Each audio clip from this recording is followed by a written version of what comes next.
బుక్కుల గురించి అదొకటి. మళ్ళా ఏమని బడ్జెట్ ఇన్ బ్రీఫ్ ఎవరికి అర్థం కాలే కాబట్టి ఇది బడ్జెట్ మీరు ప్రజెంట్ చేసిన బడ్జెట్ ఇన్ బ్రీఫ్ అండి. దీంట్లో ఏం రావాలి యాక్చువల్గా ఒక మామూలు మనిషి చదివితే రాష్ట్ర ఆర్థిక పరిస్థితి అంతా అర్థం కావాలి. అట్లాంటి మీరేంది మొత్తం బొమ్మలు సగభాగం బొమ్మలు ఉన్నాయి. ఏమేమి స్కీములు 10 సూత్రాలు 6 మార్గాలు సూత్రాలు సువర్ణాంధ్ర ఇవే. వాస్తవానికి మాకు కావాల్సిందేమి అనాలిసిస్. మీరు అప్పు అనేది ఎందుకు చూపించడం లేదు, ఒకటే ఒక చోట చూపిస్తారు 7వ పేజీలో, అది కూడా గ్రాఫ్ రూపంలో అర్థమయ్యి కాక. యాక్చువల్గా ఉండాల్సినది ఎట్లండి, ఉండాల్సినది ఎట్లుండాలి దాంట్లో. ఇది మేంలా పంపించిన బడ్జెట్ ఇన్ బ్రీఫ్ మేము ప్రజెంట్ చేసింది ఎట్లుంటాయి. ప్రతి ఒక్క దాంట్లో అనాలిసిస్ ఉంటుంది. ఇప్పుడు చూడండి సేమ్ థింగ్ అప్పు గురించి వస్తే ఏమేమి వస్తుంది, పబ్లిక్ డెట్ అవుట్ స్టాండింగ్ మొత్తం 5 సంవత్సరాల పైన ఏమేమి ఉంటాయి దాంట్లో. Open market loans, loans from central government, loans from institutions, small savings, provident fund, deposits మొత్తం నీట్గా అప్పులో కూలంకుషంగా ఎక్కడి నుంచి వచ్చింది. 2వ భాగం మొత్తం అనాలిసిస్ ఉంటుంది. అనాలిసిస్ అంటే ఏమి, మొత్తం 10 సంవత్సరాల నుంచి ఏ దానికి ఎంతెంత ఖర్చు పెట్టినాం ఒక్క అనాలిసిస్లే, ఒక బుక్లే. మళ్ళా మాకు వస్తే మేము చెప్తాం ఎట్లా చేయాలని. ఇవన్నీ కాదండి నిజం చెప్పాలండి. మీరు ఇంకోటి ఏమన్నా అంటే we are trying to be transparent అంట. మేము పారదర్శకంగా ఉండాలని ప్రయత్నం కాదండి. మీరు ఉండాలా, మేము అందరూ పారదర్శకంగా ఉండాల్సినది మన బాధ్యత. రాష్ట్రం మీద కక్ష అంట. మాకెందుకు ఉంటుందండి కక్ష? రాష్ట్రం మీద కక్ష మీకుంటుంది. మేము ఎంతసేపు ప్రజల తరఫున మేము మోసపోకుండా వాళ్ళను కాపాడుతున్నాం. చూడండి కూటమి మీకు ఒకటి అర్థం కావాలా.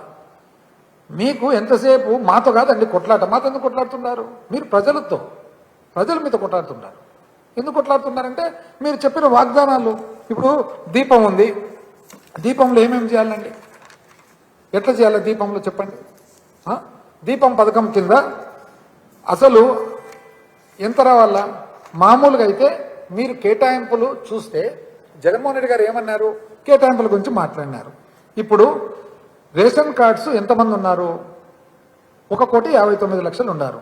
అది ఈవెన్ పెట్రోలియం వాళ్ళ కార్పొరేషన్ వాళ్ళు ఇచ్చే డీటెయిల్స్ కూడా అదే. బియ్యం రేషన్ కార్డ్స్ ఉండే వాళ్ళు ఎంతమంది?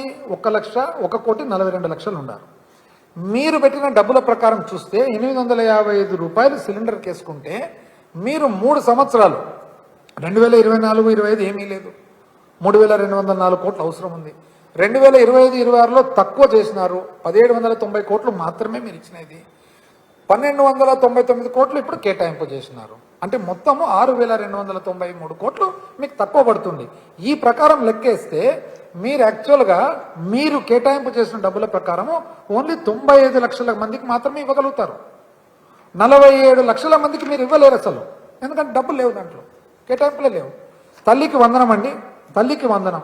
మీరు ఎవరిని అడిగినా చెప్తారు 87 లక్షల మంది పిల్లలు ఉన్నారు. మీరు ఇస్తుండేది ఎంతమందికి అండి?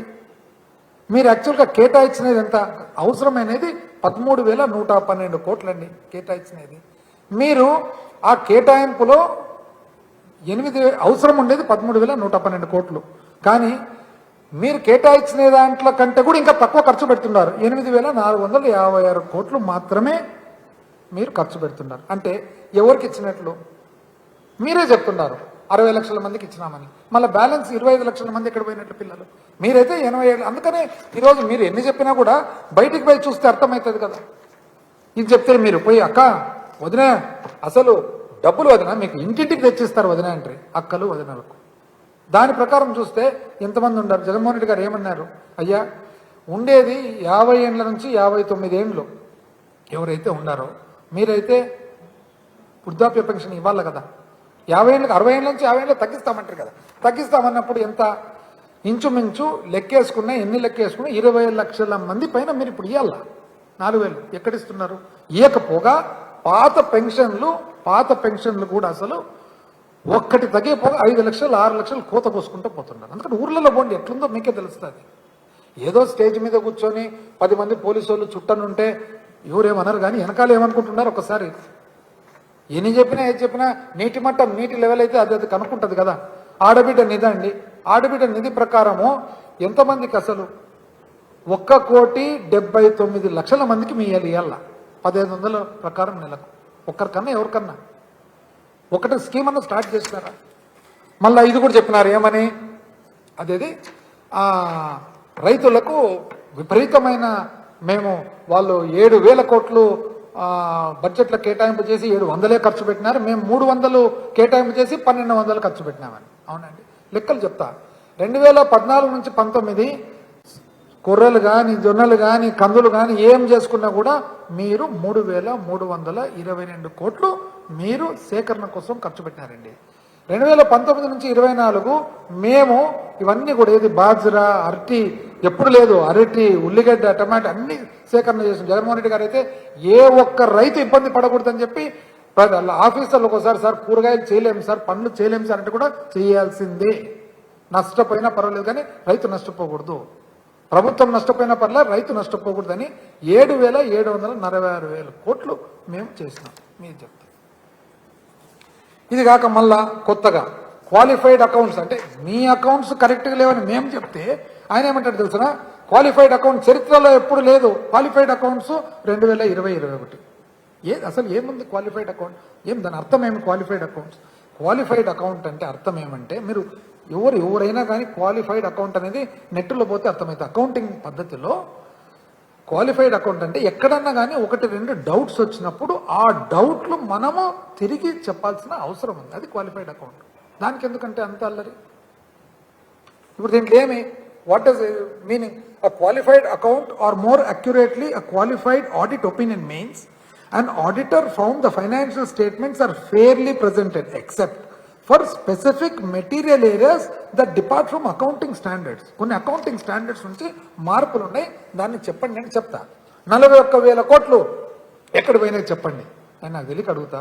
కేశవ్ గారు 410 కోట్లు 41,000 కోట్లు వద్దులేండి, 410 కోట్లు 410 రూపాయలు నా అకౌంట్ నుంచి మీ అకౌంట్లో పొరపాటు వస్తే కానీ బ్యాంకు వెంటనే దాన్ని కరెక్ట్ చేసి వాపస్ చేయదా? 410 రూపాయలు అంటే ఒక అకౌంట్ నుంచి ఒక అకౌంట్ 41,000 కోట్లు తీసుకొని పోవచ్చు. ఏమన్నా అర్థం ఉందా? ఎట్లా చెప్తున్నారు? దానికి మేము ఎక్స్ప్లెనేషన్ ఇచ్చినాం, ఎక్స్ప్లెనేషన్ ఇచ్చిన వెంటనే అయిపోయింది. ఎక్స్ప్లెనేషన్ కూడా ఏమంటే దాంట్లో 10,895 కోట్లు ఏమది పీటీ అకౌంట్లకి ట్రాన్స్ఫర్ చేసి వాడని డబ్బులు వాపస్ ల్యాప్స్ చేసినాం. సో ఇదేం సామాన్య మానవునికి అర్థం కావాలంటే 2 అకౌంట్లు ఉంటాయి గవర్నమెంట్లో, ఒకటి ఆర్బీఐలో ఉండే అకౌంట్ కన్సాలిడేటెడ్ ఫండ్, ఒకటి పీడీ అకౌంట్ అనేది ఒక తత్కాల అకౌంట్. సో ఎప్పుడైనా కానీ ఒకవేళ మనం ఏదైనా డబ్బులు ఖర్చు పెట్టాలని అన్నప్పుడు యాక్చువల్ అంటే ఇప్పుడు ఉదాహరణకు మనం ఒకవేళ ఇప్పుడు వీళ్ళు చేస్తున్నారు చూడండి సగం సగం అట్లా ఏదన్నా కానీ ఖర్చు పెట్టాలా ఇయర్ ఎండింగ్ లోపల, బట్ లబ్ధిదారునికి యాక్చువల్గా చేరలేదనేది ఏదన్నా ఉంటే ఇంతకుముందు చరిత్రగా వచ్చినవి అవన్నీ మాకు వచ్చినది 2019 వచ్చినటువన్నీ ఇట్లా బెనిఫిషరీకి లబ్ధిదారునికి అందలేదు, కానీ బడ్జెట్ బుక్కుల్లో మాత్రం ఇచ్చినట్టు రాసుకోవాలంటే తత్కాలికంగా పీడీ అకౌంట్లో పెట్టింటారు డబ్బులు, బడ్జెట్ బుక్ నుంచి పీడీ అకౌంట్లో పెట్టింటారు, కానీ లబ్ధిదారునికి చేరిండదు. మార్చుకు అకౌంట్ క్లోజ్ చేసేటప్పుడు ఆ డబ్బులు వాడలేదు కాబట్టి బుక్ అడ్జస్ట్మెంట్ కింద వాపస్ మళ్ళీ ఆర్బీఐకి బుక్ అడ్జస్ట్మెంట్ చేస్తారు. అది 10,895 కోట్లు. అదేవిధంగా సిఎస్పి ఫండ్స్ రీఅప్రోప్రియేషన్ అంటే రికన్సిలేషన్, అది కేంద్రానికి సంబంధించిన స్కీములు ఏవైతే ఉన్నాయో ఆ స్కీములు ఖర్చు పెట్టినట్లు పీడీ అకౌంట్లో పెట్టి మార్చుకు తిరిగి వాడని డబ్బులు వాపస్ పెట్టి ఏప్రిల్లో మళ్ళా పీడీ అకౌంట్లకి మార్చినది. అది 1,001 బిల్లులు 8,869 కోట్లు.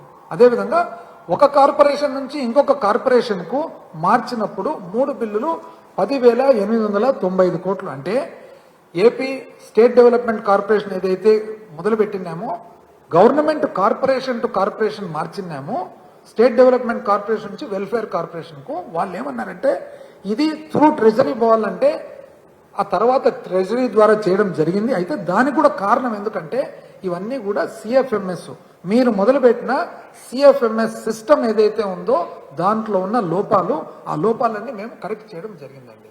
అదేవిధంగా డెబిటెడ్ సస్పెన్స్ అకౌంట్ 2,727 కోట్లు. ఏమది రైతు భరోసా ఇవ్వాలనే ఉద్దేశంతో డైరెక్ట్గా రైతు ఆధార్ నంబర్లు ఇచ్చి ఈ కుబేర్ ద్వారా చేస్తే ఆర్బీఐ ఏమనిందంటే మా దగ్గర ఇంతమంది రైతులకు చేసేదానికి ఫార్మాట్ లేదంటే అది తిరిగి మళ్ళా రెండోసారి తీసుకోవడము అక్కడి నుంచి రైతులకు కార్పొరేషన్ ద్వారా పంపించడం, అది 2,727 కోట్లు 2 సార్లు అండి. అదేవిధంగా హెడ్ ఆఫ్ అకౌంట్ రెక్టిఫికేషన్ 507 కోట్లు అండి. అదేవిధంగా consolidated fund rectified bill number 13002216 ప్రకారం 4179 కోట్లండి. 61 లక్ష ఒక ఫండ్ కేంద్రం నుంచి వచ్చినది రాంగ్ పడింటే మళ్ళీ మార్చినామండి. 14,32,00,000 పొరపాటున పంచాయతీలకు రావాల్సినది మున్సిపాలిటీలకు పడితే తిరిగి మార్చినదండి. 1,54,00,000 ఎన్పిఎస్ చలాన్లండి. 2024 కోట్లు జిఎస్టీ మీద టీడీఎస్ అండి. జిఎస్టీ మీద గూడ్స్ అండ్ సర్వీస్ ట్యాక్స్ మీద 8 లక్షలు మాత్రము, ఈవెన్ 8 లక్షలు కూడా లెక్క చేసి చెప్తే 41,043 కోట్ల 2 లక్షలు లెక్కచారం చెప్పడం జరిగింది. వాళ్ళు ఒప్పుకోవడం జరిగింది. అద్భుతమైన మీరు వర్క్ చేసినారని మాకు చెప్పడం కూడా జరిగింది. ఇది మొత్తం ఇవన్నీ జిల్లాల వారీగా చేసిన ఇదండి. ఏ డిపార్ట్మెంట్ ఏ జిల్లాను కూడా చేసి లాస్ట్కు ఆ డబ్బులు 41,000 కోట్లు మేము చేయడం జరిగింది. చాలండి. ఇంకేమైనా ఎక్స్ప్లెనేషన్ కావాలని దీనికి? క్వాలిఫైడ్ ఇదంతా ఎందుకు? డిసెంబర్ 2018లో హడావిడిగా మీరు సిఎఫ్ఎంఎస్ మొదలు పెడితే దాని వలన వచ్చిన ఇబ్బందులు మేము తర్వాత కోవిడ్ అప్పుడు ఇబ్బందుల్లో రెక్టిఫికేషన్ కొద్దిగా టైం పట్టిందండి. ఇది ఎట్టుందంటే దున్నపోతు ఈడిందంటే గాడికి కట్టయిపో అంటారు మా సైడు. దున్నపోతు ఈనిందంటే కట్టయిపో గాడికని అట్లుంది. అల్లరి ఎందుకు? సంపద సృష్టి అంట. ఏం సంపద సృష్టి ఏమన్నారు దీంట్లో? మీ చెప్పిన రిపోర్టే, మీరు చెప్పిన పీడీ అకౌంట్ క్వాలిఫైడ్ ఏమన్నారు దాంట్లో? There for a qualified opinion was made in the audit certificate. What is qualified opinion? Qualified opinion అంటే అర్థం ఏమంటే దీనికి మాకు ప్రశ్నలు ఉన్నాయి, ఆ ప్రశ్నలకు మీరు అంత సమాధానాలు చెప్పండి అనేది, అంతే కదా. దానికి ఇంత అల్లరే.